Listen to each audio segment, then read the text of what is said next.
Liver and kidney especially silent disease అని విన్నాను. So ఎర్లీగా మనం డిటెక్ట్ చేయాలంటే what are the ways? Alcohol తీసుకుంటున్నారు, షుగర్, బీపీ, కొలెస్ట్రాల్, థైరాయిడ్ ఉంది, ఇట్లాంటి కామన్ థింగ్స్ మీకు ఉన్నాయి అంటే ఇందులో మనకి బేసిక్గా లివర్ అనేది ప్రాబ్లం ఉందా, అసలు ప్రాబ్లం ఏం లేదా అనేది తెలుస్తుంది. సో లివర్కి స్ట్రెస్ వల్ల ఎంత ఎఫెక్ట్ ఉంటుంది? మన బాడీలో స్ట్రెస్ ఎక్కువైతే దీనివల్ల లివర్ ఫెయిల్యూర్ అవ్వచ్చు. మన గట్ మైక్రోబయోటా ఏవైతే మన గుడ్ బ్యాక్టీరియా ఉన్నాయో అవి తక్కువ అయిపోయి మన బ్యాడ్ బ్యాక్టీరియా ఎక్కువ అయిపోవచ్చు. సో యూజువల్గా క్రోనిక్ స్మోకర్స్, క్రోనిక్ ఆల్కహాలిక్స్ ఉంటారు. వాళ్ళు ఇన్స్టెంట్గా అన్ని మానేసినా కూడా it will be affecting your health అని అంటుంటారు. How is that? They go into something called as alcohol dependence syndrome. ఈ ఆల్కహాల్ డిపెండెన్స్ వల్ల ఏమి అవుతుందంటే,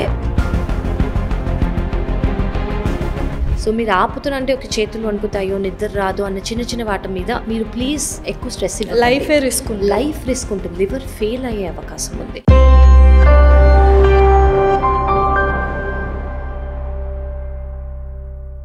హలో ఎవ్రీవన్, ఇవాళ ఒక ఇన్స్పైరింగ్ అచీవర్ స్టోరీతో మీ ముందుకు వచ్చేసాను. సో చాలామంది డాక్టర్ కోర్స్ అనగానే చాలా ఇయర్స్ చదవాలిరా బాబోయ్ అనుకుంటారు, బట్ అది నిజం. ఎందుకంటే సో డాక్టర్ అంటే ఎంబీబీఎస్, ఎండి ఇవన్నీ చేయాలి. కానీ నాకు తెలిసిన ఒక డాక్టర్, బహుశా ఇండియాలో the youngest doctor who has completed her degrees అని చెప్పొచ్చు, MBBS, MD, DM and PDF in 31 years of 9 months ఏజ్లోనే కంప్లీట్ చేశారు. అండ్ ఇండియన్ బుక్ ఆఫ్ రికార్డ్లో కూడా తను అచీవర్ అనమాట. So she's with us. She's none other than doctor Kavya Dendukuri garu, hepatologist. Hello doctor Kavya గారు. Hello అండి, ఎలా ఉన్నారు? I'm great, thank you so much. How are you? I'm good, thank you. So 31 years 9 monthsలో MBBS, MD, DM and PDF complete చేశారు. And seriously record కూడా ఉంది, right? So ఏంటి అసలు ఇంత ఎర్లీగా? ఈ మామూలుగా డాక్టర్ ఎంబీబీఎస్ అంటేనే కొన్ని ఇయర్స్ పాటు చదవాలి, అండ్ ఎండి అంటే ఇంకా అలా సాగుతూనే ఉంటుంది అన్నారు. But what is this 31 years of 9 months of your age, you have completed all these things? How is it possible? Yes, Andy, that's so true. Actually, I think it is one of the most memorable moments in my life. MBBS, MD, DM, PDF, nenu 31. So I'm an India Book of Records achiever, yeah. Probably I'm the youngest in the country to be completing all this. So it's only God's grace. And I've always been wanting to become a doctor. And నేను ఎప్పుడు gastro are liver స్పెషలిస్టే అవుదామని అనుకున్నాను. ఎందుకు? Why so much interested in this? I think it's a very common problem. I think it is something that people suffer every day. Every day gastritis కానివ్వండి, acidity కానివ్వండి, IBS కానివ్వండి. So your food has to be digested and then only you're okay. And your food has to the toxins or the waste products అవి బయటకు వెళ్ళిపోవాలి. Then only you'll be okay in the starting of the day. Second thing ఏంటంటే, liver transplantation అనేది ముందు మనం out of country అంటే India బయటికి వెళ్ళినప్పుడే ట్రాన్స్ప్లాంట్ చేయగలిగే వాళ్ళం. ఇప్పుడు ఎవరికైనా లివర్ ట్రాన్స్ప్లాంట్ అవసరం అనుకోండి, they had to go abroad. కానీ మనకి ఇప్పుడు ఇండియాలో వచ్చేసింది. That I want to tell everyone. మీరు వేరే కంట్రీస్కి వెళ్ళక్కర్లేదు, మన దగ్గరే ఆ ఫెసిలిటీస్ ఉన్నాయి. And success rate is more than 95% if you do it at the right time అనేది. అంటే that was very fascinating for me. Oh wow, మనం ఒక లైఫ్ ఇవ్వచ్చు. కంప్లీట్గా లివర్ ఫెయిల్యూర్ అయిపోయినా కూడా లివర్కి ఒక బ్యూటిఫుల్ టెండెన్సీ ఉంది, ఒక కెపాసిటీ ఉంది. It's a regenerative organ. So ఆ రీజనరేషన్ అనేది యూజ్ చేసి యూ కెన్ యాక్చువల్లీ మనం ఒక కొత్త లైఫ్ ఇవ్వచ్చు అంటే it was very fascinating for me. So probably తొందరగా చేసి I wanted to do it అనుకుంటున్నాను. సో ఎలా స్టార్ట్ అయింది అసలు? ఫస్ట్ ఆఫ్ ఆల్ ఎంబీబీఎస్ చేయాలి అన్నది ఏ ఇయర్ నుంచి స్టార్ట్ అయింది? When I was a kid అండి, I would say 6 to 8 years. అప్పటి నుంచి డాక్టర్ అవ్వాలి. మేము కూడా చాలా మంది అంటూ ఉంటాం చిన్నప్పుడే డాక్టర్ అవ్వాలి. ఆల్మోస్ట్ గర్ల్స్ అందరూ డాక్టర్ అవ్వాలి. అవునవును. లేదా ఏప్రిన్ చూసో లేదా స్టెథోస్కోప్ చూసో. మా ఫ్యామిలీలో ఎవరు లేరు. Okay, I'm the first doctor. This is very surprising. నేను అనుకున్న ఫ్యామిలీ బ్యాక్గ్రౌండ్ కూడా డాక్టర్సే ఉంటారు కాబట్టి గైడెన్స్ ఇచ్చారు. సో దట్ 31 years లోనే మీరు కంప్లీట్ చేశారు ఇవన్నీ అని. నా ఫ్యామిలీ మొత్తం non medical background. My father is a chartered accountant, my husband is a chartered accountant, my brother is engineering MBA. So అందరూ, everyone is non-medical. I'm the only doctor. నా తర్వాత I have 2 cousins who have done. Okay. So I think it was very fascinating to and sometimes it's destiny also. And I believe in that. Okay. So యూజువల్గా MBBS complete చేసినంతే ఎండి చాలా మంది first అటెంప్ట్లో crack చేయడం it is very rare. Right. So ఎర్లీగా మీరు complete చేశారు కాబట్టి everything you have cracked it. You won't believe I am the first. అంటే నేను పోస్ట్ డాక్టరల్ ఫెలోషిప్ ఏదైతే ఇండియాలో నేను చేశాను, I'm the first one to do that fellowship in India with Professor Mohammed Rella. So ఈ seat was I'm the first one to do it. అప్పటి వరకు fellowships లేవన్నమాట, చేయాలంటే అబ్రాడ్లో చేయాలి. సో ఇండియాలో ఫస్ట్ టైం స్టార్ట్ అయింది నాతోనే. సో అలా I think God has been very gracious and with a very supportive family I could come. So what you want to say about your guru? I have to tell about him, and I think నాకు ఎప్పుడు అనిపిస్తుంది whatever I'm today is because of him. Because నేను ఎవరి దగ్గర అయితే liver transplantation నేర్చుకున్నాను, hepatology and liver transplantation, he's called professor Mohamed Rela. ఆయన world's best liver transplant surgeon. He's in Guinness book of world records. ఎందుకు అంటే ఆయన ఒక 5-day-old బేబీ మీద లివర్ ట్రాన్స్ప్లాంటేషన్ చేశారు. 5-day-old baby. Successful as yes, successful. మొన్న he had a photo shoot with her. She's 24 or 25 years now. Yes. Wow. So ఆయన దగ్గర నేర్చుకొని, అంటే to see him give lifes, to see him transform lifes, families, చిన్న చిన్న పిల్లల నుంచి పెద్ద పెద్ద వాళ్ళ దగ్గర they have a normal life transplantation తర్వాత. అది క్యాన్సర్ అవ్వనివ్వండి, పర్మనెంట్ లివర్ డ్యామేజ్ అవ్వనివ్వండి. So it is very fascinating and I think ఆయన దగ్గర చేయటం is really a blessing for me. మీరు ఇంత చెప్పారు మీ గురించి అండ్ నేను చాలా తెలుసుకున్నాను కాబట్టి really wanted to shoot this question. ఇప్పుడు సోషల్ మీడియాలో చాలామంది చాలా నాన్ సెన్స్ మాట్లాడుతున్నారు అబౌట్ హెల్త్. మీరు you are so fascinated to give lives అంటే they are so destructive to destroy the lives. Because ఒక్క చిన్న రాంగ్ రెమెడీ ఇచ్చిన లైఫ్ పోయే ఛాన్సెస్ ఉన్నాయి. కరోనాలో చూసాము, ముక్కులో నిమ్మకాయలు పిండుకుంటే చనిపోయిన వ్యక్తుల్ని కూడా చూసాం because of the false things in social media.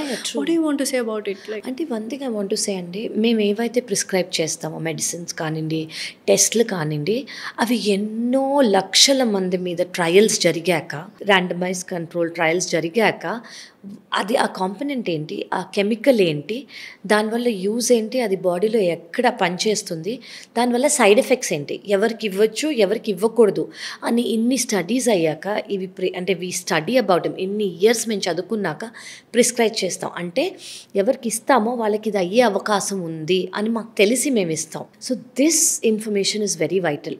అంటే చదువుకున్నప్పుడు వాట్ ఈజ్ ఇంపార్టెంట్, ఎవరికి ఇవ్వాలి ఎవరికి ఇవ్వకూడదు. ప్రాక్టికల్ నాలెడ్జ్ ఇస్ డిఫరెంట్ అండి, బట్ కొన్నిసార్లు యూ నీడ్ టు నో అనమాట. ఇవన్నీ ట్రయల్స్ లేకుండా అసలు ఊరికే ఇచ్చేసి దానివల్ల సైడ్ ఎఫెక్ట్స్ ఏమవుతాయో తెలియకుండా కొంతమందికి ప్రాణహాని కూడా అయ్యేలాగా చాలామంది చేస్తున్నారు.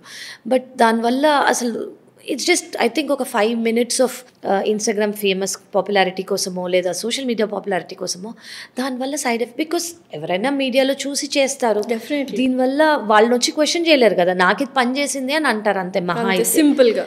సింపుల్గా. బట్ తెలియాల్సింది ఏంటంటే ఇప్పుడు మేము ఏదైనా ప్రిస్క్రైబ్ చేసాం అనుకోండి, అది 100% రీసెర్చ్ ట్రయల్స్, దాని మీద మేము చేసిన స్టడీస్ అన్నీ అయ్యాక వచ్చేది మార్కెట్లోకి. సో దానివల్ల we know what is a pro and what is a con. So adi follow అవటం is much better. సో ఆడియన్స్కి ఏం చెప్తారు? లైక్ ఫర్ ఎగ్జాంపుల్ చూసిన వ్యూయర్స్ అందరూ ఫాల్స్ మెడికల్ అడ్వైజెస్ తీసుకుంటూ ఉంటారు సోషల్ మీడియాలో, వాళ్ళందరికీ what do you want to say? It is very important అండి. అంటే ఫాల్స్ మెడికల్ అడ్వైజెస్ అంటే ఇప్పుడు కొంతమంది వాళ్ళ ఓన్ ఎక్స్పీరియన్స్తో చెప్తారు, ఏది మన అదే ఎక్కువ ఉంది యాన్సెస్ట్రల్ అవి మనం అందరం చిన్న చిన్నవి వినే ఉంటాం. చిన్నవి అనుకోండి పాటించినా ఓకే, ఇది స్టీమ్ తీసుకోండి అన్నారు అనుకోండి, ఆయిల్ అప్లై చేసుకోక, వీటన్నిటి వల్ల ప్రాణహాని లేదు. ఓకే, మీరు ఏదైనా ఇంపార్టెంట్ది తీసుకుంటున్నారు, ఒకటి ఇంపార్టెంట్ది ఫాలో అవుతున్నారు, దానివల్ల మీ లైఫ్ రిస్క్ ఉంది, దానివల్ల సైడ్ ఎఫెక్ట్స్ రావచ్చు, మీ హార్ట్, లివర్, కిడ్నీస్ ఏమైనా ఎఫెక్ట్ అవుతాయి అని మీకు అనిపించింది, విన్నారు అనుకోండి, అవాయిడ్ ఇట్. గూగుల్ అనేది ఉంది, మీరు జనరలీ మంచి ఇన్ఫర్మేషన్ కోసం గూగుల్ చూడరు, చెడ్డ ఇన్ఫర్మేషన్ కోసమే చూస్తారు. డాక్టర్ దగ్గరికి వచ్చేటప్పుడు చూస్తారు కానీ ఇవన్నీ వినడానికి ఖచ్చితంగా గూగుల్ అయితే ఫాలో అవ్వరు. సో మీరు ఒక్కసారి ఒక డాక్టర్ దగ్గరికి వచ్చి ఇలా మేము ఫాలో అవ్వచ్చా అని మీరు ఒకసారి అడగండి. మీకు ఇచ్చిన ఇన్ఫర్మేషన్ వాళ్ళు క్వాలిఫైడా అని చూడండి. క్వాలిఫైడ్ అనుకోండి, వాళ్ళకి అందులో ఎక్స్పీరియన్స్ ఉంది అని అనుకోండి, మీరు ఖచ్చితంగా ఫాలో అవ్వచ్చు. ఎందుకంటే వాళ్ళు అది ప్రిస్క్రైబ్ చేసి ఉంటారు, దానివల్ల ఎఫెక్ట్స్, పాజిటివ్ ఎఫెక్ట్స్ కానివ్వండి, నెగిటివ్ ఎఫెక్ట్స్ కానివ్వండి చూసి ఉంటారు. సో ప్లీజ్ మీరు తీసుకునే ఏ ఇన్ఫర్మేషన్ అయినా, ఏ రెమెడీ అయినా, ఏ చిట్కా అయినా ఇది ఒక క్వాలిఫైడ్ పర్సన్ నుంచి తీసుకోవటం ఇస్ వెరీ ఇంపార్టెంట్. ఇప్పుడు చాలామంది లైక్ అందరూ మామూలుగా మాట్లాడుకుంది, అబ్బా డాక్టర్ కోర్స్ ఇన్ని ఇయర్స్ పట్టేస్తుంది, ఎందుకు అవసరమా, చక్కగా ఇప్పుడు ఏదైనా రన్నింగ్ కోర్సెస్ ఉంటే అవి చేసుకొని వీ కెన్ ఎర్న్ మనీ అనుకుంటారు. బట్ కొంతమంది పాపం చాలా ప్యాషనేట్గా ఉంటారు డాక్టర్ కోర్సే చేయాలి. So what you want to suggest to them ఏంటంటే చాలా ఇయర్స్ పట్టేస్తే చాలా ఏళ్ళు చదువుకోవాలి డాక్టర్ అవ్వాలి అంటే అని ఒక నో అండి, ఇట్ ఈస్ అ ఫ్యాక్ట్. నేను నా 31 years 9 months వరకు నా MBBS నుంచి చదువుతూనే ఉన్నాను. ఆ పాటికి యాక్చువల్లీ వేరే కోర్సెస్ వాళ్ళైతే జాబ్స్ కూడా జాయిన్ అయిపోయి they'll be earning, they'll be an, అంటే కొంతమందికి that member must be an important member to provide for the family. So you should be ready అనమాట. నా ఎడ్యుకేషన్ ఇంత అవుతుంది అని మనం ఫస్ట్ రెడీ అవ్వాలి. కానీ ఇఫ్ యూ ఆస్క్ మీ, ఇందులో ఉన్న జాబ్ సాటిస్ఫాక్షన్ ఎందులో ఉండదు. యూఆర్ యాక్చువల్లీ గివింగ్, ఎవరైనా పెయిన్ ఫ్రీ చేస్తున్నాము, ఒకళ్ళకి లైఫ్ ఇస్తున్నాము, ఒకళ్ళకి making them family smile. Of course everything is God's grace, but ఈ జాబ్ సాటిస్ఫాక్షన్ ఏదైతే ఉందో I don't think I can get in any, at least me, I can't get it in any other job అండి. That is for sure. So definitely if you are passionate about doing doctor course, definitely you can go for it. Yes అండి, 100%. You're passionate, you're dedicated, మీరు డిటర్మైన్డ్గా ఉన్నారు. ఇది time పట్టినా కూడా నాకు 100% job satisfaction ఇందులో వస్తుంది అని అనుకుంటే గో ఫర్ ఇట్. సో ఇప్పుడు బేసిక్గా మనం లీడ్ చేస్తున్న లైఫ్ స్టైల్ ఎలా ఉంది present? Not so great I would ask. అంటే ఇప్పుడు నేను ఇంకోటి చెప్తాను. 2 things మనకు చాలా ఇంపాక్ట్ అవుతున్నాయి. ఒకటి రేడియేషన్, ఫోన్ వల్ల, ఫోన్ అడిక్షన్ అనేది, అండ్ సోషల్ మీడియా వల్ల వచ్చే నాన్ సెన్స్ ఇన్ఫర్మేషన్. ఎవరు ఏమిస్తున్నారు, ఎవరు ఏం చెప్తున్నారు అనేది చూడట్లేదు మనుషులు. ఓకే, క్యాజువల్గా ఫార్వర్డ్ చేసేస్తున్నారు, అసలు అది ఏంటో కూడా తెలియకుండా. సో దీనివల్ల 2 things, అది ఫాలో అయ్యే వాళ్ళు ఫాలో అయ్యి ఇబ్బందులు పడుతున్నారు, ఫాలో అవ్వని వాళ్ళు దే ఆర్ ఓకే. కానీ మన స్లీప్ అనేది కానివ్వండి, నిద్రపోయే ముందు ఇంత లైట్ మన కళ్ళకి, బ్లూ లైట్ అనేది మన కళ్ళకి మంచిది కాదు. దానివల్ల స్లీప్ ఎఫెక్ట్ అవుతుంది. స్లీప్ ఎఫెక్ట్ అయినప్పుడు మన స్ట్రెస్ ఎఫెక్ట్ అవుతుంది. స్ట్రెస్ ఎఫెక్ట్ అయినప్పుడు మన బాడీలో ఇన్ఫ్లమేషన్ ఎఫెక్ట్ అవుతుంది. మన బాడీ ఇన్ఫ్లేమ్డ్గా ఉన్నప్పుడు మన డైజెషన్ ఎఫెక్ట్ అవుతుంది, మన బ్రెయిన్ ఎఫెక్ట్ అవుతుంది. ఎవ్రీ పార్ట్, పార్ట్ కూడా కాదండి, every cell of the body is affected. So 1 is phone. దానివల్ల అంటే మనం తినే ఆహారమో, మనం తాగే వాటరో, లేదా ఏదైనా కలుషితమైనది తాగుతుంటేనే మనకి ఇన్ఫ్లమేషనో లేదా మనకి స్ట్రెస్సో ఇవన్నీ వస్తాయి కాదు. It's from what we're seeing. Phone, exactly that phone. అది మన స్లీప్ని, మన రిలేషన్షిప్స్ ఎన్నిటిని it is getting and impacted. అంటే ఏం చేస్తున్నారంటే అది పట్టేసుకొని చూసుకొని పక్కన ఏం జరుగుతుందో కూడా చూడరు. సో దానివల్ల రిలేషన్షిప్ స్పేస్ కానివ్వండి, దానివల్ల ఆ లైట్ వల్ల మన బాడీ ఎఫెక్ట్ అయ్యేది, మన స్లీప్ ఎఫెక్ట్ అయ్యేది, మన డైజెషన్ ఎఫెక్ట్ అయ్యేది, అలా చాలా, you name it. Second thing ఏంటంటే పోస్ట్ కోవిడ్ వల్ల మనం చాలా సెటెంటరీ అయిపోయాం. చాలా మంది లైఫ్ స్టైల్స్ ఎలా అయిపోయాయంటే work from home lifestyles అయిపోయాయి. ట్రావెల్ కూడా చేయక్కర్లా. చాలా మంది వీడియో ఆఫ్ చేసేసుకొని ముందు కూర్చుంటారు. You know they will be working hard but you don't have to move. So దానివల్ల మూవ్మెంట్ అనేది తక్కువ అవుతుంది. So sedentary life. అండ్ మన ఒక్క యాప్లో 5 నిమిషాల్లో డెలివరీస్. సో అసలు ఎక్కడ మూవ్ చేసే ఛాన్సే ఇవ్వట్లేదు ఈ new technology. I would say కొన్ని అవసరం లేనివి అన్ఇన్స్టాల్ చేసేయండి. చేసి మీ అంతటి మీరే కొన్ని పనులు చేసుకోండి, మీ అంతటి మీరే మూవ్ చేసుకోండి. కొంచెం అవేర్నెస్ ఉన్న వాళ్ళు కూడా ఉన్నారు. యాక్చువల్లీ అవేర్నెస్ కూడా పోస్ట్ కోవిడ్ ఇంప్రూవ్ అయింది. ఓకే, సడన్గా ఏదైనా రావచ్చు, దానివల్ల మన ఇమ్యూనిటీ పెంచుకుందాం. సడన్గా ఏదైనా రావచ్చు, మనం ఫిట్గా హెల్తీగా ఉండామని. So they 2 spectrums. సో మీరే స్పెక్ట్రమ్లో ఫాలో అవుదాం అనుకుంటున్నారో మీరే డెసిషన్ తీసుకోవాలి అని నేను అంటాను. ఓకే, సో అయితే ఈ ఫోన్ 24 hours ఎన్ని hours యూజ్ చేయాలి అంతే? నేనైతే కాల్ వస్తే ఎత్తండి, ఇంపార్టెంట్ మెసేజ్ వస్తే చూడండి, మిగతా టైంలో పెట్టేయండి. ఇంకా దేనికి అవసరం లేదు. ఈ ఎక్స్ట్రా కరిక్యులర్ థింగ్స్ మనకి ఫోన్ వల్ల అవసరం లేదు. మీరు ఇన్ఫర్మేషన్ కనే చూసుకున్నారు, టైం పెట్టుకోండి. నేను ఒక 1/2 hour చూస్తాను, ఒక 1 hour చూస్తాను అని టైం పెట్టుకోండి. And rest of the time put it aside. ఒక కాల్ వచ్చినా, ఒక మెసేజ్ వచ్చినా మాత్రమే అప్లై. మనకి అలవాటు అయిపోయింది ఇట్లా జస్ట్ స్క్రోల్ చేయటం. అందులో ఏముందో కూడా తెలియదు మనకి, జస్ట్ టైంపాస్. ఒక చీప్ డోపమైన్ కోసం exactly, you're so right. So అది జస్ట్ పక్కకు పెట్టేసి మనం రియల్ డోపమైన్ తీసుకుందాం. గేమ్స్లో కానివ్వండి, ఫిట్నెస్లో కానివ్వండి, ప్లేయింగ్ విత్ ఫ్రెండ్స్ కానివ్వండి, మీటింగ్ ఫ్రెండ్స్ కానివ్వండి, అవి తీసుకొని న్యాచురల్ సోర్సెస్ ఆఫ్ డోపమైన్ తీసుకుందాం rather than all this. So fix your time అని నేను అంటాను. సో అయితే first time after completing all your degrees first liver transplant ఎప్పుడు చేశారు? I know have done almost 80+ liver transplants. ఇప్పుడు నేను ఆర్గనైజేషన్లో Okay. నేను 80+ ట్రాన్స్ప్లాంట్స్ అయ్యే త్వరలో will be completing 100 Century. Yes so 2015లో first so I'm a physician so నేనేం చేస్తానంటే వీ హ్యావ్ అ టీమ్ అనమాట సో సర్జన్ ఉంటారు, ఫిజిషియన్ ఉంటారు, అంటే హెపటాలజిస్ట్ ఉంటారు, లివర్ సర్జన్ ఉంటారు, లివర్ అనెస్థెటిస్ట్ ఉంటారు. This is a team.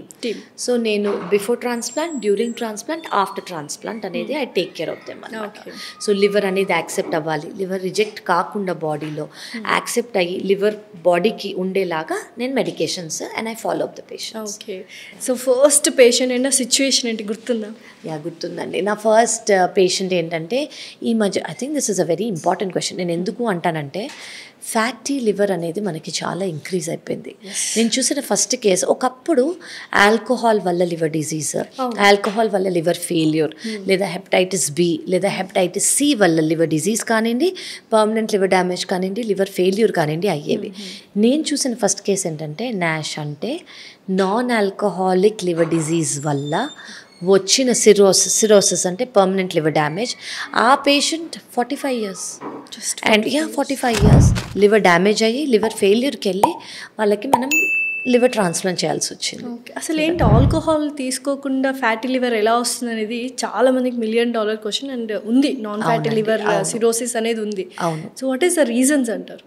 So alcohol anyways దానివల్ల లివర్ ఫెయిల్యూర్ అవుతుందని మనకు తెలుసు. Non alcoholic fatty liver disease, దీన్ని మనం ఇప్పుడు MAFLD అని కూడా అంటున్నాం, నాష్ అని కూడా అంటాము. సో ఇదేంటంటే జనరలీ మన లివర్లో 5 to 10% ఆఫ్ ఫ్యాట్ ఉంటుందన్నమాట. దానికన్నా ఎక్కువ అయితే దాన్ని మనం ఫ్యాటీ లివర్ డిసీజ్ అని అంటాం.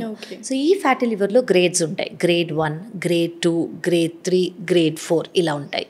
సో ఈ గ్రేడ్స్ని బట్టి మనం ఈ టైంలో కూడా ఏం చేయలేదు. సో ఎందుకు వచ్చింది ఫ్యాటీ లివర్ అంటే అన్కంట్రోల్ షుగర్స్ వల్ల, అన్కంట్రోల్ కొలెస్ట్రాల్ వల్ల, బీపీ కంట్రోల్లో లేకపోతే, థైరాయిడ్ అనేది చాలా రోజులుగా కంట్రోల్లో లేకపోతే, ఒబెసిటీ, మెన్ లేదా ఉమెన్ వాళ్ళ BMI 30 కన్నా ఎక్కువ ఉంటే, లేదా వేస్ట్ సర్కంఫరెన్స్ ఎక్కువ ఉన్నా, సో వీళ్ళల్లో women even PCOS polycystic ovarian syndrome ఉన్న వాళ్ళకి ఇన్సులిన్ రెసిస్టెన్స్ ఉంటుంది వాళ్ళలో, లేదా అబ్స్ట్రక్టివ్ స్లీప్ యాప్నియా అని ఉంటుంది దాంట్లో కూడా. సో వీళ్ళలో చాలా కామన్గా మనం ఏంటంటే ఫ్యాటీ లివర్ అనేది చూస్తాం. అంటే 5 లేదా 10% కన్నా ఫ్యాట్ లివర్లో పెరిగిపోతుంది.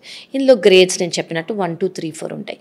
ఈ స్టేజ్లో కూడా ఏమీ చేయలేదు, అండర్లైనింగ్ ప్రాబ్లం అనేది మనం అడ్రస్ చేయలేదు, మన లైఫ్ స్టైల్ అనేది ఇంకానే సెడెంటరీగా ఉంటుంది, డైట్ అనేది processed, ultra process food, deep fried foods, బిర్యానీలు రెగ్యులర్గా ఆర్ వాట్ ఎవర్ తీసుకుంటున్నారు అనుకోండి, it goes to the next stage. It is called as fibrosis. Fibrosis అంటే లివర్ స్టిఫ్ అయిపోతుంది. ఇప్పుడు మనకి ఏమైనా దెబ్బ తగిలింది అనుకోండి, పెచ్చు కడుతుంది, ఇట్ బికమ్స్ దట్ స్టిఫ్ అనమాట. సో ఈ స్టేజ్లో కూడా ఏం చేయలేదు అనుకోండి, నెక్స్ట్ స్టేజ్ కాల్డ్ సిరోసిస్కి వెళ్తుంది. సిరోసిస్ అంటే పర్మనెంట్ లివర్ డ్యామేజ్. ఈ లివర్ నార్మల్ అవ్వదు, ఈ లివర్ పర్మనెంట్గా డ్యామేజ్ అయిపోయింది. కానీ నేను ఒక గుడ్ న్యూస్ చెప్తాను ఇక్కడ. నేను ఇప్పుడు ఫైబ్రోసిస్ అన్నా కదా, ముందు ఒక 5-8 ఏళ్ల క్రితం మనకి ఫైబ్రోసిస్ వరకు ట్రీట్మెంట్ లేదు. మీరు ఆహారం సరిగ్గా తీసుకోండి, వాకింగ్ చేయండి, బ్రిస్క్ వాకింగ్ చేయండి, మీ అండర్లయింగ్ ఏదైతే ప్రాబ్లం ఉందో అది మాత్రమే ట్రీట్ చేసుకోండి అని చెప్పేవాళ్ళం. కానీ ఇప్పుడు the good news is fatty liver can be reversible. మీ అండర్లయింగ్ ట్రీట్మెంట్, మీ లైఫ్ స్టైల్తో పాటు ఫ్యాటీ లివర్కి మనకి మెడికేషన్స్, ఇంజెక్షన్స్ అన్నీ వచ్చాయి. సో మనం ఫైబ్రోసిస్ స్టేజ్ వరకు కూడా రివర్స్ చేసేంత టెక్నాలజీ, అంత మెడికేషన్స్, అంత lifestyle changes and diet changes వల్ల we can completely reverse it అనమాట. బట్ లివర్ డిసీజ్ అనేది, liver and kidney especially silent disease అని విన్నాను. యూర్ రైట్ అండి. సో లాస్ట్ స్టేజ్ వరకు మనకు ఆ సైన్స్ అండ్ సింటమ్స్ తెలీదు అని. సో ఎర్లీగా మనం డిటెక్ట్ చేయాలంటే what are the ways? So you're extremely right. 80% ఇప్పుడు నేను సిరోసిస్ అని చెప్పా కదా ఇప్పుడే, అంటే permanent liver damage. Almost 80%, more than 80% liver damage అయితేనే మనం సిరోసిస్ అని అంటాం. జస్ట్ అందరికి అర్థం కాదని చెప్తున్నాను. ఈ సిరోసిస్లో కూడా 80% మందికి సిమ్టమ్స్ ఉండవు. సిరోసిస్ వచ్చాక మోర్ దెన్ 80% డ్యామేజ్ అయినా కూడా మనకు తెలియదు, అసలు లివర్ ఫెయిల్యూర్ సిమ్టమ్సే వస్తాయి డైరెక్ట్గా. సో నేను రిక్వెస్ట్ చేసేది ఏంటంటే అందరినీ రెగ్యులర్గా yearly family history of liver disease ఉంది, ఆల్కహాల్ తీసుకుంటున్నారు, షుగర్, బీపీ, కొలెస్ట్రాల్, థైరాయిడ్ ఉంది, ఒబెసిటీ ఉంది, మీది సెడెంటరీ లైఫ్ స్టైల్ అనుకోండి, ఇట్లాంటి కామన్ థింగ్స్ మీకు ఉన్నాయి అంటే ఇయర్లీ వన్స్ ఒక బ్లడ్ టెస్ట్, ఈ బ్లడ్ టెస్ట్ ఒక అల్ట్రాసౌండ్ చేయించుకుంటే సరిపోతుంది. ఇందులో మనకి బేసిక్గా లివర్ అనేది ప్రాబ్లం ఉందా, అసలు ప్రాబ్లం ఏం లేదా అనేది తెలుస్తుంది.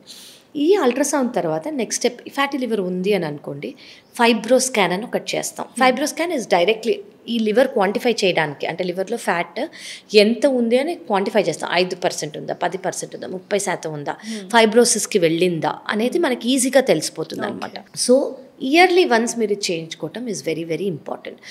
ఏ సిమ్టమాటిక్, ఇది మీరు అన్నట్టు సిమ్టమ్స్ అనేది ఉండదు, చాలా మినిమల్, చాలా తక్కువ మందికి ఇక్కడ right side of the abdomen కొంచెం డిస్కంఫర్ట్ ఉండే అవకాశం ఉంది.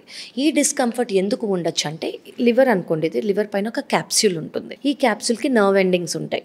సో లివర్ కొంచెం ఫ్యాట్ అయినప్పుడు, కొంచెం పెరిగినప్పుడు ఈ క్యాప్సూల్ స్ట్రెచ్ అవుతుంది అనమాట. ప్రెషర్ అనేది దానివల్ల కొంచెం డిస్కంఫర్ట్, నొప్పిలాగా ఉండదు, డిస్కంఫర్ట్ అనేది ఉండే అవకాశం ఉంది. ఇది కూడా అందరికీ కాదు, కొంతమందికి. సో సిమ్టమ్స్ కోసం వెయిట్ చేయకండి. Every yearly blood test and ultrasound ఖచ్చితంగా చేయించుకోవాలి. సో స్ట్రెస్ అనేది ఇప్పుడు మోస్ట్ కామన్ కాజ్ అయిపోయింది ఏ డిసీజ్కైనా. అవునండి. సో లివర్కి స్ట్రెస్ వల్ల ఎంత ఎఫెక్ట్ ఉంటుంది? చాలా ఎఫెక్ట్ అండి. ఇప్పుడు మనం స్ట్రెస్ వల్ల బీపీ వస్తుంది, స్ట్రెస్ వల్ల హార్ట్ ఫెయిల్యూర్ అవుతుంది, స్ట్రెస్ వల్ల హార్ట్ అటాక్, స్ట్రోక్ వస్తుంది అని ఎలా అంటామో, స్ట్రెస్ వల్ల లివర్ కూడా ఎఫెక్ట్ అవుతుంది. స్ట్రెస్ అంటే ఏంటంటే డైరెక్ట్గా మన బ్రెయిన్ ఆటోనామిక్ నర్వస్ సిస్టమ్ అనేది చాలా యాక్టివేట్ అయిపోతుంది అనమాట. దానివల్ల, అంటే అందరికీ అర్థమయ్యేలా చెప్పాలంటే, మన బాడీలో స్ట్రెస్ ఎక్కువైతే ఇన్ఫ్లమేషన్ అనేది ఎక్కువ అవుతుంది. ఇన్ఫ్లమేషన్ అనేది ఎక్కువైతే ఇన్ఫ్లమేషన్ వల్ల సెల్స్లో ఇన్ఫ్లమేటరీ మీడియేటర్స్ అనేవి చాలా రిలీజ్ అయిపోతాయి బాడీలో. దీనివల్ల లివర్ ఫెయిల్యూర్ అవ్వచ్చు, ఫ్యాటీ లివర్ అవ్వచ్చు, ఫైబ్రోసిస్ అవ్వచ్చు, బేసిక్ ఏదంటే గ్యాస్ట్రైటిస్ రావచ్చు, అసిడిటీ రావచ్చు, స్ట్రెస్ అల్సర్ రావచ్చు, దీనివల్ల కాన్స్టిపేషన్ రావచ్చు, లూజ్ మోషన్ రావచ్చు, అండ్ మన గట్ మైక్రోబయోటా, ఏవైతే మన గుడ్ బ్యాక్టీరియా ఉన్నాయో అవి తక్కువ అయిపోయి మన బ్యాడ్ బ్యాక్టీరియా ఎక్కువ అయిపోవచ్చు. దీనివల్ల ఏంటి, మన మూడ్ అన్ని చేంజ్ అయిపోయి చాలామంది డిప్రెస్డ్గా ఉంటారు, లో మూడ్గా ఉంటారు, యాక్టివ్గా ఉండరు. So stress plays a major role. దానివల్ల మన డైట్, మన బేసిక్గా ఈ మధ్య మీరు అందరూ వినే ఉంటారు, యాక్చువల్లీ ఇన్ఫ్లమేషన్ అనేది ఎప్పటి నుంచో ఉంది అని మేము అందరం ప్రిస్క్రైబ్ చేసి మాట్లాడి చెప్తున్నాం. కానీ లక్కీలీ విద్యాబాలన్ గారి వల్ల ఇన్ఫ్లమేటరీ డైట్ అనేది పాపులర్ అయ్యి అట్లీస్ట్ ఇప్పుడు అందరు దాని మీద ఇన్ఫర్మేషన్ అండ్ దానివల్ల అట్లీస్ట్ దాని మీద ఫోకస్ చేస్తున్నారు. What is this inflammatory diet? ఇప్పుడు ఎవరికైనా తెలియదు అంటే we can just so inflammatory diet అంటే ఏంటంటే, మన బాడీలో బేసిక్లీ ఏదైనా ప్రాసెస్డ్ ఫుడ్ అంటే ఏంటి, ఏదైనా ప్యాకెట్స్లో ఉన్నవి, ఏదన్నా కవర్స్లో ఉన్నవి, ఇవన్నీ processed food. Deep fried foods మరి ఇంట్లో చేసుకుంటే ఓకే, కానీ ఆయిల్ని రీయూజ్ చేయకూడదు. ట్రాన్స్ ఫ్యాట్స్ అనేవి ఎక్కువ అయిపోతాయి వాటిలో. అదే బయట అనుకోండి, డీప్ ఫ్రైడ్ ఫుడ్స్ అస్సలు తీసుకోకూడదు, ఇవన్నీ ప్రాసెస్డ్. ఫోర్త్ థింగ్ ఏంటంటే రిఫైన్డ్ ఆయిల్స్. మనం ఏ kind of refined oil use చేస్తాం? అందరూ it is light on your heart అని sunflower oil, even nothing is good అండి. మీరు ఒకవేళ యూజ్ చేస్తాను అంటే రైస్ బ్రాన్ ఇస్ ఓకే, లేదంటే కోకోనట్ ఆయిల్ లేదా ఘీ ఇస్ ద బెస్ట్. అంతే, ghee or coconut oil is the best. Yes, మీరు ఆలివ్ ఆయిల్ యూస్ చేసుకుంటున్నారు అనుకోండి, ఆలివ్ ఆయిల్ని మనము టెంపరేచర్, అంటే కోల్డ్ ప్రెస్డ్ ఆయిల్స్ అని వస్తున్నాయి. Cold press oils are good, అంటే మీరు గ్రౌండ్ నట్ ఆయిల్ తీసుకోవచ్చు, నట్ ఆయిల్స్ ఆర్ ఓకే, కానీ ఈ sunflower refined oils are not at all good for you. దీనివల్ల మన బాడీలో ఇన్ఫ్లమేషన్ ఎక్కువ అయిపోతుంది. దీనివల్ల చాలా ఎవ్రీ ఆర్గన్ అనేది ఎఫెక్ట్ అవ్వటం ఖచ్చితంగా అవుతుంది అనమాట. సో మీరు ఘీ యూస్ చేయగలిగితే, ఫస్ట్ ఆఫ్ ఆల్ మనం ఎక్కువ butter, ghee, coconut oil, if మీకు కోకోనట్ ఆయిల్ అనేది అలవాటు ఉంటే కుకింగ్కి ఖచ్చితంగా యూస్ చేసుకోండి. అండ్ వన్ మోర్ థింగ్ ఏంటంటే, ప్రాసెస్ ఫుడ్లో రెడ్ మీట్ ఇవన్నీ, పోక్, బీఫ్ కానివ్వండి, you can still have salmon, fish అనేది తీసుకోవచ్చు, చికెన్ అనేది తీసుకోవచ్చు, ఎగ్ వైట్ అనేది తీసుకోవచ్చు. గుడ్ ప్రోటీన్ తీసుకోండి. ఫైబర్ అనేది ఎక్కువ, అంటే ఏదైతే మనం తీసుకోవాలో దానికి opposite is processed, is inflammatory. Anything white, sugars కానివ్వండి, కార్బొనేటెడ్ డ్రింక్స్ కానివ్వండి, సోడాస్ కానివ్వండి, especially diet soda are diet drinks ఇలాంటివి చాలా అంటున్నారు. జీరో షుగర్ అంటున్నారు. అది ఏంటంటే actually it is started for a good purpose, I'm sure. ఎందుకు అంటే ఈ షుగర్ వల్ల ఎక్కువ క్యాలరీస్ అయిపోతున్నాయి, గ్లైసెమిక్ ఇండెక్స్ ఎక్కువ, కాబట్టి ఈ డైట్ కోక్స్ ఇవన్నీ స్టార్ట్ చేశారు. కానీ అందులో ఆర్టిఫిషియల్ స్వీట్నర్స్ ఉంటాయి. ఈ ఆర్టిఫిషియల్ స్వీట్నర్స్ వల్ల మన గుడ్ ఎవ్రీథింగ్ ఈజ్ మన గుడ్ బ్యాక్టీరియా అండి. ఆ గుడ్ బ్యాక్టీరియా ఏమవుతున్నాయంటే తక్కువ అయిపోతున్నాయి. గుడ్ బ్యాక్టీరియా తక్కువ అయిపోయి ఆర్టిఫిషియల్ స్వీట్నెస్ వల్ల మన డైజెస్టివ్ సిస్టమ్ కానివ్వండి, it is all getting inflame. So inflammation అనేది వచ్చేస్తుంది. సో ఇవన్నీ అవాయిడ్ చేయటం, chips, deep fried foods, maida, sugars, refined oils, carbonated drinks, gas, and of course alcohol and smoking. So మీరు బయట తింటున్నారు, మీరు స్నాక్సే తిందాం అనుకున్నారు, డీప్ ఫ్రైడ్ ఇంట్లో try, I will ask you to avoid. Once in a while ఆ క్రేవింగ్ని you can address, but బయట ఖచ్చితంగా అవాయిడ్ చేయాలి. ఎందుకంటే ఆయిల్ని రీయూజ్ చేస్తారు, దానివల్ల హాని ఎక్కువ. సో ఇందాక ఆయిల్స్ గురించి మాట్లాడినప్పుడు, so cold pressed oils use చేయొచ్చు. Yes, use రైస్ చేయొచ్చు. బ్రాన్ ఒక level coconut oil, rice bran oil. So what about olive oil? Olive oil అంటే is a very good oil, but you should use it only for dressing. ఎందుకంటే ప్రతి ఆయిల్కి ఒక burning point. మరి cooking virgin olive oil అంటారు. Cooking అంటే salad కూడా కుకింగే. నిజంగా దాని హీట్ కింద పెట్టకూడదు, ఎందుకంటే దానికి ఒక కుకింగ్ పాయింట్కి ఒక హీట్ పాయింట్ వచ్చాక దాని ఏవైతే పోషకాహారాలు ఉంటాయో olive oil will lose it అనమాట. So do not use olive oil for cooking. మీరు సాలెడ్ డ్రెస్సింగ్స్కో కానివ్వండి, జస్ట్ స్ప్రే చేస్తాం కదా, అలా చేసుకోవచ్చు. ఓకే. అండ్ దెన్ లివర్ గురించి స్ట్రెస్ అయిపోయింది. So can you please tell the best first 5 foods for liver? Yes అండి, I can easily tell. Protein food తీసుకోవాలి. ప్రోటీన్ అనేది అసలు చాలామంది ఇప్పుడు ప్రోటీన్ అనేది ఈధర్ ఓవర్ యూస్ చేస్తున్నారు లేదా అస్సలు తీసుకోవట్లేదు. ఎందుకంటే డైట్ అనగానే మార్నింగ్ లేవగానే ఒక 10 eggs 10 వైట్ ఎగ్స్ తీసేసుకుంటున్నారు, 5 to 6 వైట్ ఎగ్స్. అన్లెస్ అంటే మీరు ఏదైనా పోటీ చేద్దాం అనుకుంటే ఫైటింగ్ కాంపిటీషన్లో తీసుకోండి, బట్ అంత అవసరం లేదు. సో ప్రోటీన్ అనేది మనకి వెజిటేరియన్ డైట్స్ అనుకోండి, దాల్, మన పప్పుల్లో, ఎనీ లెంటిల్స్లో, స్ప్రౌట్స్, చెన్నా, రాజ్మా, పన్నీర్, సోయా, వీటిలో we have good amount of protein. అదే నాన్ వెజ్ అనుకోండి, చికెన్, ఫిష్, egg whiteలో we have.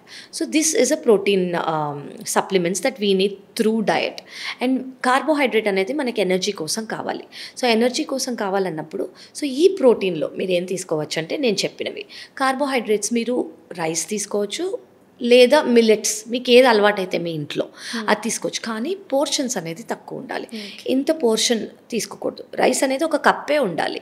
Me vegetables, green leafy vegetables ఏవైతే ఉంటాయో దే ఆర్ ఫైబర్ అనమాట. Anything that you sea green is fibre అని గుర్తుపెట్టుకోండి. So green is fibre. మనకు ఒక పోర్షన్ ఆఫ్ ఫైబర్ ఉండాలి, ఒక పోర్షన్ ఆఫ్ ప్రోటీన్ ఉండాలి. నేను చెప్పిన దాంట్లో కార్బోహైడ్రేట్స్ మన రైస్ ఆర్ బేసిక్గా మనం ఏదైతే మనం దేంతో అయితే మీల్ చేస్తామో, సో మనకు ఒక బ్యాలెన్స్ డైట్ అనేది ఉండాలి. సో లివర్కి స్పెసిఫిక్గా ఏవి మంచిదంటే ప్రోటీన్ తీసుకోవటం మంచిది. Fibre rich foods are good. మీరు ఏదైనా గ్రీన్ లీఫీ వెజిటబుల్స్ కానివ్వండి, బ్రోకలీ కానివ్వండి, ఎగ్ వైట్స్ కానివ్వండి, చికెన్ కానివ్వండి, ఫిష్ కానివ్వండి, chana, rajma, sprouts, paneer, these are good. Try to avoid that is anything deep fried కానివ్వండి, ప్రాసెస్డ్ కానివ్వండి, or even red meat is not good for liver. So mutton avoid చేయండి, pork, beef avoid చేయాలి. Okay. So యూజువల్గా liver disease వచ్చిన తర్వాత చాలామంది వాళ్ళ fathers కానీ మదర్స్ కానీ రిలేషన్స్ లేకపోతే లివర్ ఏమంటారు డోనర్ లివర్ డోనర్ ఎవరైతే ఉంటారో వాళ్ళు డొనేట్ చేయడం జరుగుతుంది. అవునండి. బట్ అన్ఫార్చునేట్లీ ఆ డోనర్ చనిపోయిన కేసెస్ చాలా వీడియోస్ చూసాను నేను. ఏంటి, హౌ ఇస్ ఇట్? అంటే I will tell you good news here అండి. నేను ఇప్పటి వరకు I haven't seen a donor death. Okay, మా సెంటర్లో వీ డు నాట్. ఇప్పుడు డోనర్ అంటే ఎవరంటే ఇప్పుడు ఒక పేషెంట్ ఉన్నారు, వాళ్ళకి పర్మనెంట్ లివర్ డ్యామేజ్ ఉంది. సో ఒక హెల్దీ పర్సన్ వచ్చి లివర్ డొనేట్ చేయడానికి ముందుకు వచ్చారు. సో ఈ హెల్దీ పర్సన్ ముందుకు వచ్చినప్పుడు మేము ఫస్ట్ ఇవాల్యుయేట్ చేస్తాం. ఓకే, వీళ్ళు ఫిట్ కాదా, వీళ్ళ హార్ట్ ఎలా ఉంది, లంగ్స్ ఎలా ఉంది, బ్రెయిన్ ఎలా ఉంది, కిడ్నీ ఎలా ఉంది, etcetera etcetera etcetera. Pre donation evaluation అనేది మేము చేస్తాం. ఆ ఇవాల్యుయేషన్లో 1% రిస్క్ ఉన్నట్టు డోనర్కి వచ్చినా మేమే వద్దంటాం. బికాస్ ఈ రిస్క్ ఉన్నప్పుడు అంటే ఒక నార్మల్ వాకింగ్ పర్సన్కి మనం ఏ కాంప్లికేషన్ ఇవ్వకూడదు. డోనర్ అంటే in fact I tell you one good news here అండి. ఇప్పుడు ఒక డోనర్ డొనేట్ చేశాక అప్రాక్సిమేట్గా చెప్తున్నా ఒక 30% ఇస్తాం అనుకోండి. With in 2 weeks to 4 weeks డోనర్కి 70% అంటే వాళ్ళ దగ్గర 70% మిగులుతుంది లివర్. ఆ 70% to 100% 2 వారాల లేదా 4 వారాల్లో అయిపోతుంది. రీజనరేట్ ఆర్గన్ కాబట్టి. సో డోనర్ అనేది 5 లేదా 6 రోజుల్లో డిశ్చార్జ్ అవుతారు. వాళ్ళకి లిమిటేషన్స్ లేవు, వాళ్ళకి రెస్ట్రిక్షన్స్ లేవు, వాళ్ళే మెడికేషన్స్ తీసుకోకర్లే. Life long normal. ఎందుకంటే వాళ్ళకి చిన్న 30% తీసామో అది 100% అయిపోతుంది కాబట్టి ఏ రెస్ట్రిక్షన్స్ ఏమీ లేవు. Before marriage more than 18 years అయి ఉండాలి. బిఫోర్ మ్యారేజ్, ఆఫ్టర్ మ్యారేజ్ ఎప్పుడైనా ఇవ్వచ్చు.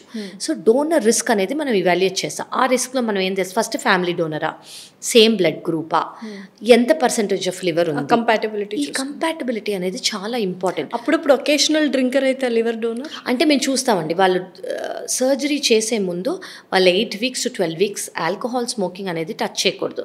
అండ్ మేము సైకాలజికల్ ఇన్పుట్స్ ఇచ్చి వాళ్ళకి you should be abstinent from alcohol for good for life long. ఎవరికి ఆల్కహాల్ అనేది మంచిది కాదు. సో మేము ఈ ఇన్పుట్స్ కూడా ఇస్తాము, we guide them. So they should not take alcohol or smoking 12 weeks before doing the surgery అనమాట. అది వన్ థింగ్.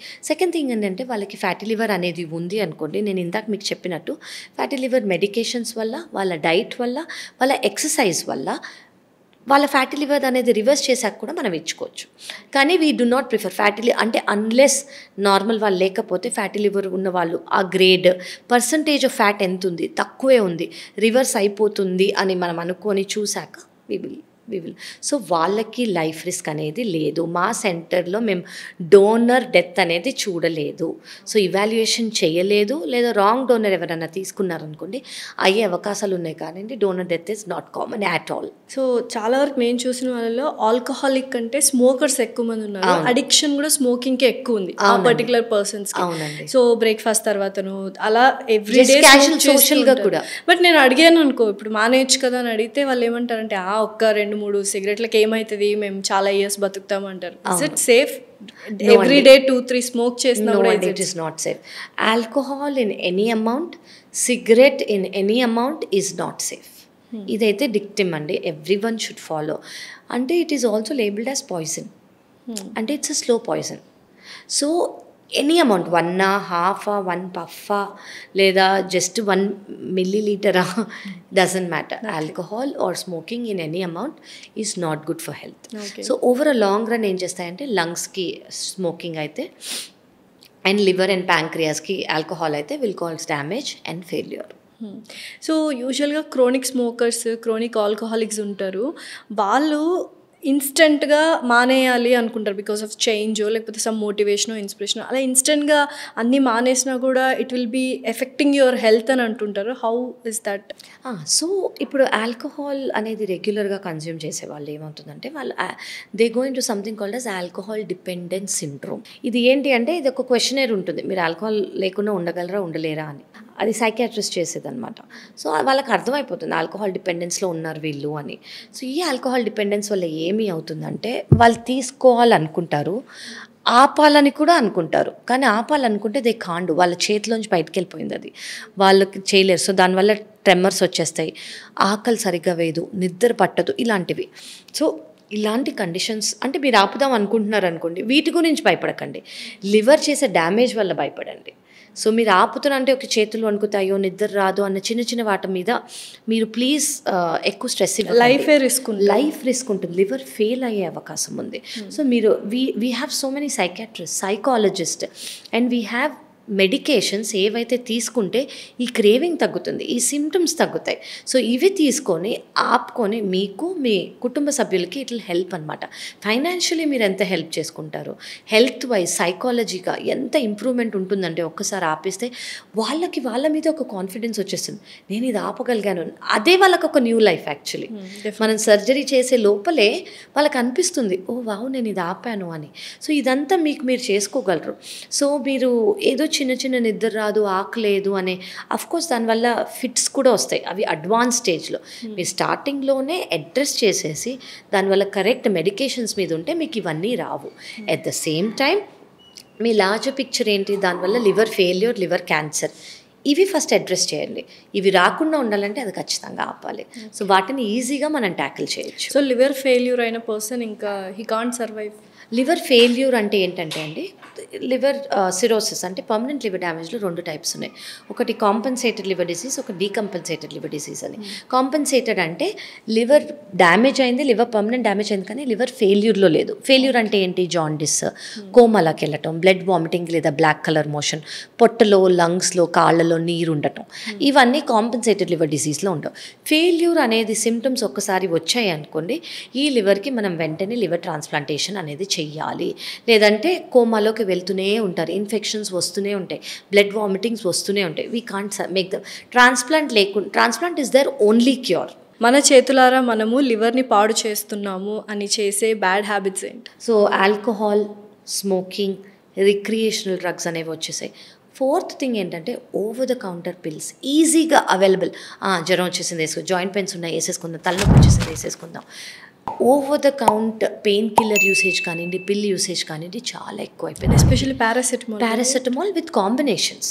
ఎందుకంటే చాలామందికి అర్థం కావట్లేదు. పారాసెటమాల్ అడిగితే ఫార్మసీ వాళ్ళు ఏదో 2 కాంబినేషన్స్ ఇచ్చేస్తారు. దాని సైడ్ ఎఫెక్ట్స్ ఏంటి, అది ఇది మన అందరికీ అర్థం అవ్వాల్సిందే. ఎందుకు అసలు లివర్ ఫెయిల్యూర్ అవుతుంది అంటే, ఏ ట్యాబ్లెట్ అయినా లివర్లోంచే వెళ్ళాలి. మెటబాలిజం అనేది లివర్లోనే అవుతుంది.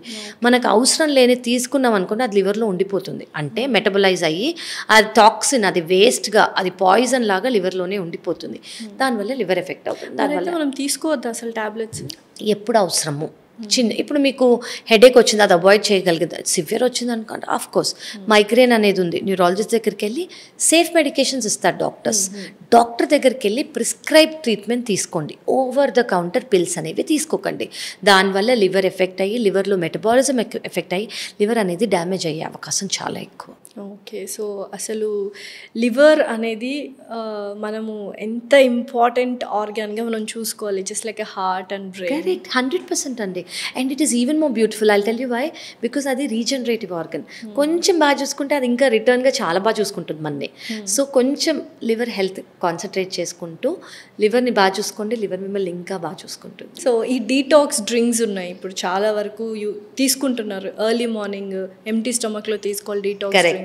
అండ్ మన లివర్ని డీటాక్సిఫికేషన్ చేసుకోవాలి అని చెప్పి కొన్ని డ్రింక్స్ వస్తున్నాయి. Are they safe?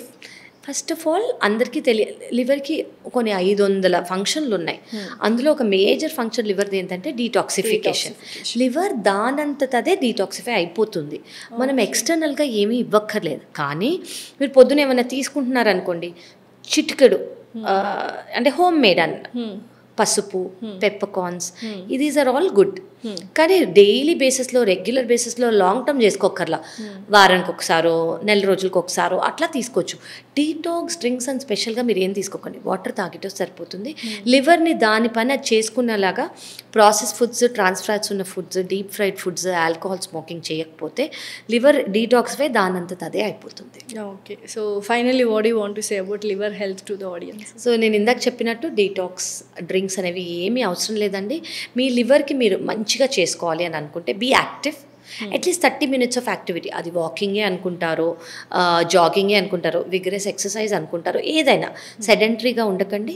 Do good amount of walking, minimum if you can 30 minutes. Black coffee లవర్స్కి this is a good news. మీకు కాఫీ కాంట్రాఇండికేషన్ లేదు అని అనుకోండి, 2 to 3 cups of black coffee per day without sugar, without milk is very good for fatty liver. Okay, and active lifestyle. మీ sleep అనేది బాగుండాలి. And మీ diet అనేది inflammatory diet ఉండకూడదు. నేను ఇందాక మీకు చెప్పినట్టు వైట్స్, మైదా కానివ్వండి, షుగర్ కానివ్వండి, కార్బోనేటెడ్ డ్రింక్స్ కానివ్వండి, ప్రాసెస్ ఫుడ్ కానివ్వండి, ఇలాంటివన్నీ ప్యాకేజ్ ఫుడ్స్ కానివ్వండి అవాయిడ్ చేయండి. Liver will take care of itself. అంతే. Okay, thank you so much. Thank you so much. Thank you.